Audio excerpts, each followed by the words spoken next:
తిరుపతి వెంకటేశ్వర స్వామి ప్రసాదం లడ్డులో కల్తీ నెయ్యి కలిసిందని ముఖ్యమంత్రి చంద్రబాబు ఆరోపించడాన్ని ఖండిస్తూ వైసీపీ అధ్యక్షుడు జగన్ పిలుపు మేరకు ఏలూరు జిల్లా జంగారెడ్డిగూడెం పట్టణంలో వారిజాతగిరి వెంకటేశ్వర స్వామి ఆలయంలో ప్రత్యేక పూజలు నిర్వహించారు.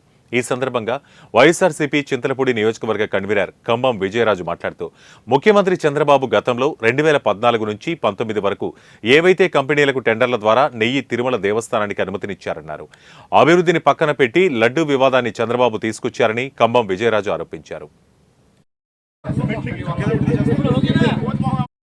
జంగారెడ్డిగూడెం మండలంలోని జంగారెడ్డిగూడెం పట్టణంలో ముఖ్యంగా ఈ మండలంలోని వైఎస్ఆర్సీపీ కార్యకర్తలు నాయకులు అందరూ కలిసి పారిజాతగిరి వెంకటేశ్వర స్వామిని దర్శించుకోవడం జరిగింది. మేమందరం అలాగే దర్శించి ఆయనకి ప్రత్యేకమైన పూజలు నిర్వహించడం జరిగింది.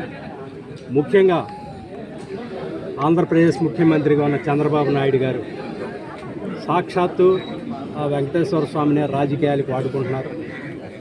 ఇందాక పెద్దలు గురునాథం గారు చెప్పినట్టు జూన్ 12 ఈ ప్రభుత్వం అధికారంలో చేపట్టిన తర్వాత ఈఓ గారిని మార్చారు, మొత్తం పరిపాలన యంత్రాంగాన్ని అంతరిని మార్చారు.